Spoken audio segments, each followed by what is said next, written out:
Thank you all for coming.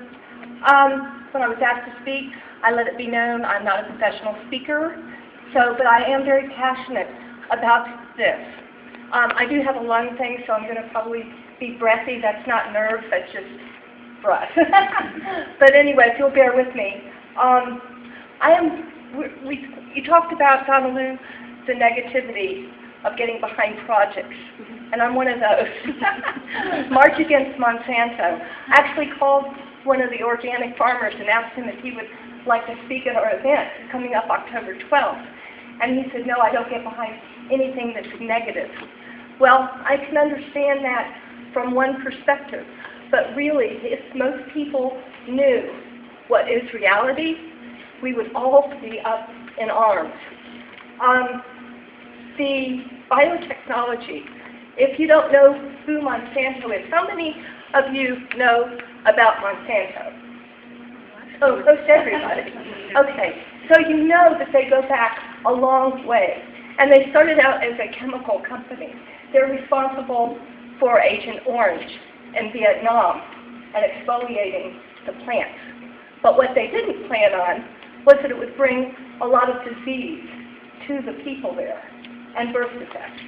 And so there's a subsequent reaction to these things that start out seemingly really innocent. Wow, what a great thing for Monsanto to feed starving children by getting in the DNA and figuring out how to do yellow corn or golden rice or whatever. And what we are really concerned with, we don't know the long-term effects of this. Okay, so we are, in the U.S., the guinea pigs. Most of Europe, and actually most of the world, 64 countries have either banned or have demanded labeling. Most of you probably know that California fought really hard for labeling. So far so good? Everybody can hear me? Yeah. Okay. What happened was the politics. This is called politics and the pleasure of food. That's almost contra-indicative because you've got politics and you have pleasure. And those two don't seem to fit too well together. So there's a lot of behind the scenes. You know, we have mainstream media, and frankly that scares me because they put out the agenda of the corporation. In politics, we all know that the government isn't really running our country, that the corporations are, the big corporations. I'm not against people who make money. I think earning money and making a profit is a great thing. But then you get into the greed mentality and the mega corporations that have no soul or no heart, and they're really concerned with the bottom line.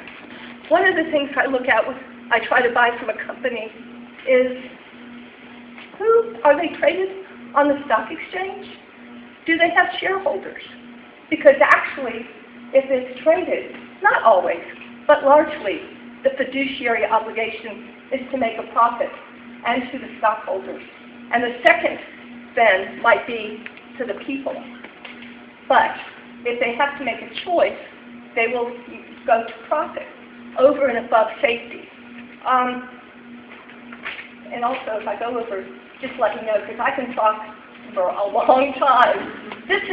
And truthfully, please, if you want more information, there's so much out there. On the table, there's a handout with just a lot of different sites that you can go to. I don't want you to believe anything that I say. I want you to go out and find the information out. Because too much, people go out there and they talk a really good game. But if you start digging, you turn over rocks, you're going to see some critters there that you don't know are there. So people can speak eloquently, much more so than I, but it's not what they're saying. You have to do research. Each one of us have to go and be responsible. Don't trust. Really, I came from a generation that said, don't believe anything over somebody over 30.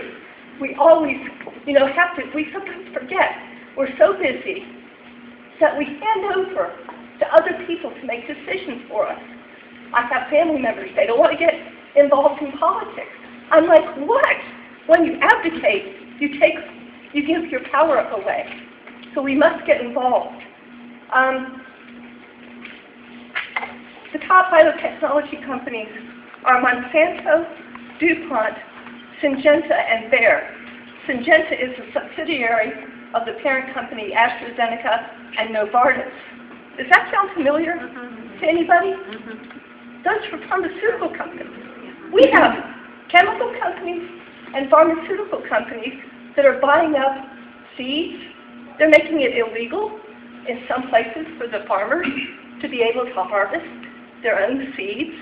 They want the farmer to go to Monsanto and other companies to buy their seeds. There's something not right about that.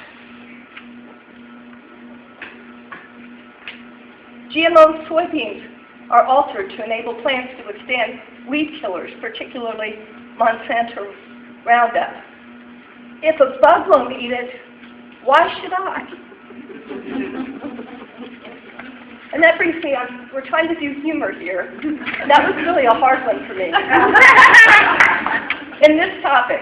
But I will tell you, my boyfriend and I once, we were eating a pizza, and all of a sudden he screams and shrieks like a little girl. And I'm like, what? He's always the one that finds the hair, the unusual anomaly, the bug, or whatever in his food. I never do. Maybe I'm not paying attention, but anyway. I thought it was a crouton. So I look, and what it is, it's a little green caterpillar. It's dead, but it looked like it had been thriving until it hit the oven, and he is screaming, and I'm joyous. And he looks at me like I'm nuts.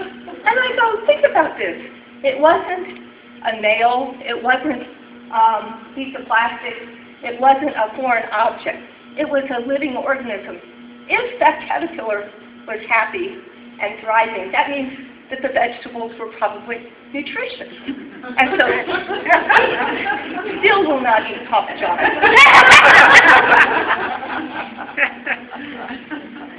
Got about 2 minutes.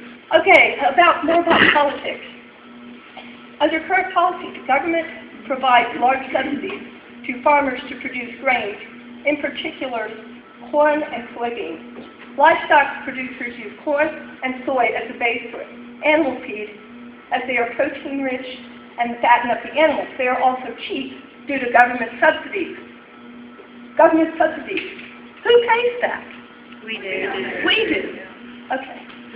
So you're a smart crowd. Not only do you look good, you're smart. I once wrote Chick-fil-A because I do have some health issues. I'm really trying. I wasn't like you. I grew up in a house that we had fish sticks and macaroni and cheese in the box crunch. And so my whole life I ate poorly until a few years ago. And I regret that because my children actually grew up eating poorly.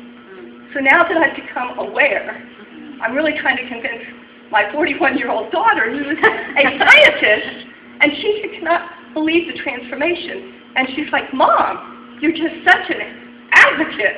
And so I'm trying to wean her into it. She says, but this isn't what we grew up on. So it's hard. That's cognitive dissonance. It's hard to break that habit. So I wrote Chick-fil-A, and I said, this was like a year ago. I've got the email if anybody wants it. And I said, are your chickens free range, and do you feed them GMO? And I've got the letter she wrote back, the lady from Chick-fil-A, in a nutshell. Oh no, our chickens are caged. They never see the light of day. That's a paraphrase. But what she meant was, they are not free range. And also equally disturbing, oh yes, we feed them GMO because GMO is good and safe. And she may believe this. But again, if you do the digging, at the very least, not to dog all genetically modified organisms, because there may be some good science. but in the large